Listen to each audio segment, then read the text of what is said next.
The National Film and Video Censors Board, Benin City Center, has solicited partnership with the Nigerian Union of Journalists, Edo State Council, for the promotions of its reform in film classification operations. The head of Benin City Center, National Film and Video Censors Board, Mr.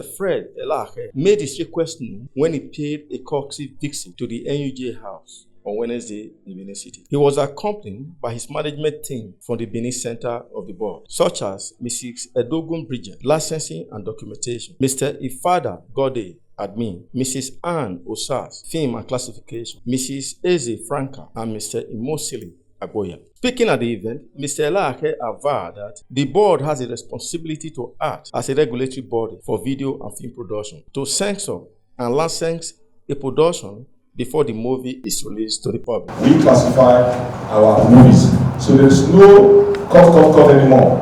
So when you bring it to us, we look at it and see the age relevance of that movie, and then we classify it accordingly.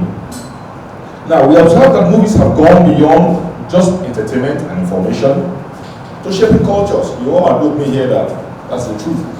Because today, part of how we dress, how we speak, we've been influenced by movies from the Western world. So it's a strong battle for us to begin to correct these things. Part of our culture is being eroded off, it's eroded away, and then the imbibing of Western culture is gradually taking over our own African culture. So we see that movies have a great influence, and we're particularly worried about the influences that these movies have on our younger ones, the young and vulnerable ones, especially those ones who don't really know much about what is going on. We see today the trend of home videos in our homes.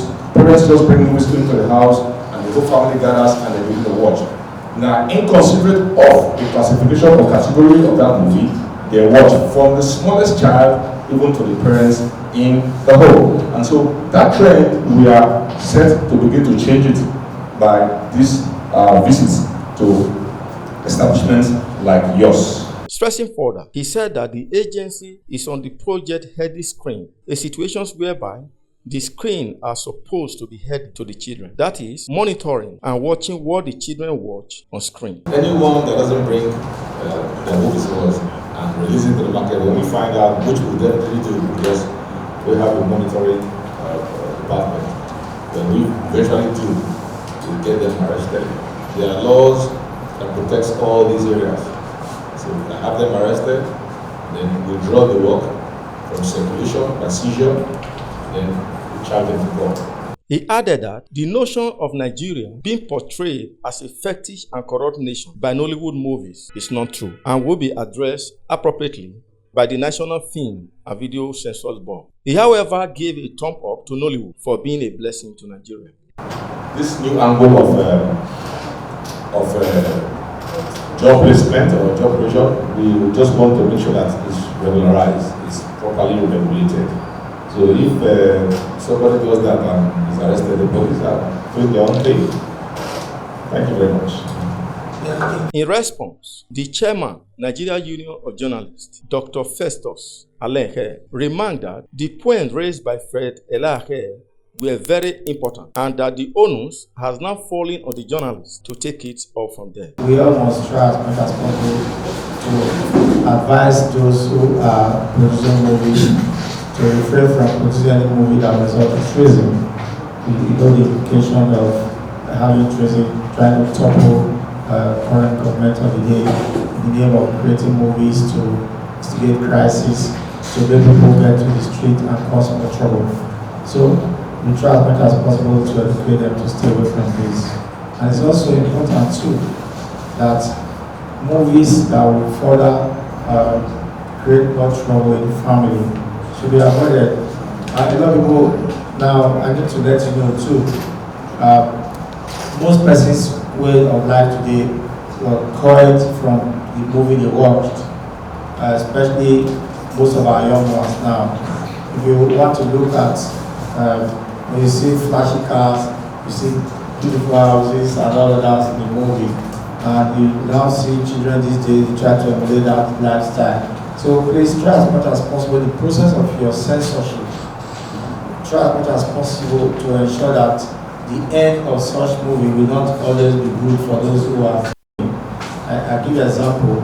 If you see somebody who engage in kidnapping, who engage in ritual, is enjoying the money and driving flamboyant cars and all of that, we should ensure that the end of that production will be that if you engage in this will be the outcome.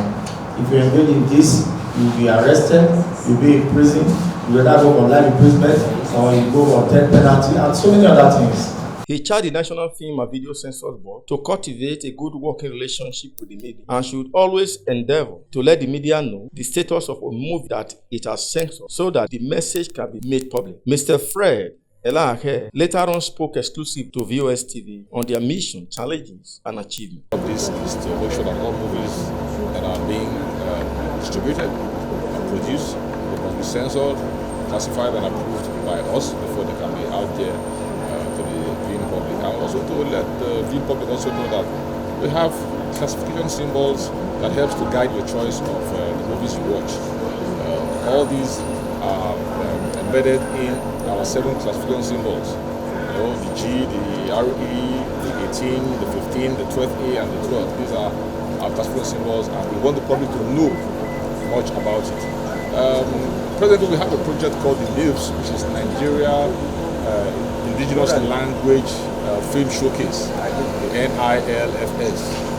It's a project where we allow movie producers of indigenous languages outside the 3 major ones, outside the Igbo, Yoruba, Hausa movies, to come out, but giving them an opportunity to be able to showcase their movies and at a lesser cost, so that those who are minor or minority languages can have an opportunity to be able to come out with their movies.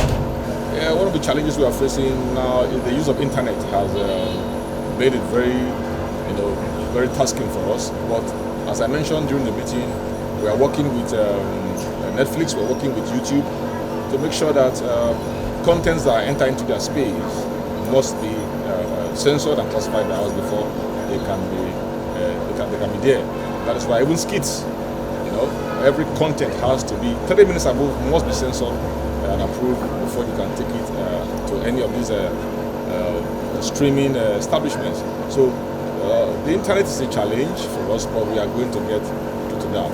Then aside that, we really need the news, we need the visibility, and that is why we are in NUJ today.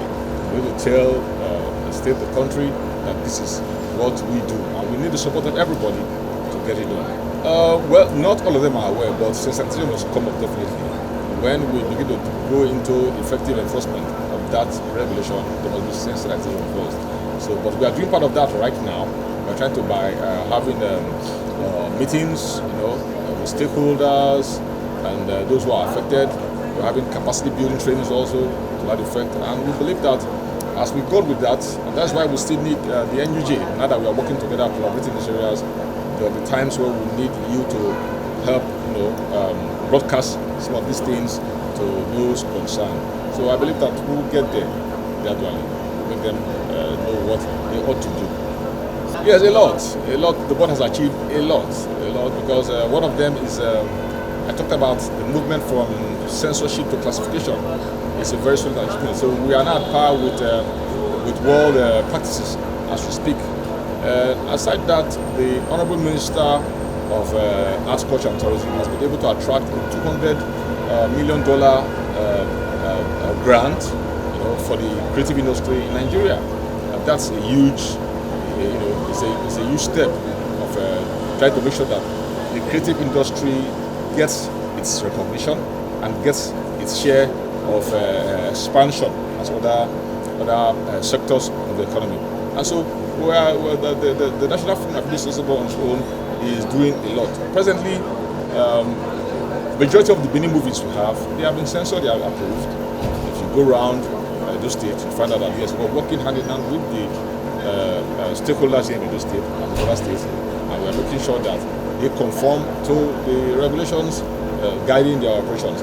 Not only them, even cinema houses. You go around cinema houses, you find out that all cinema houses in Edo State, they are duly licensed to operate.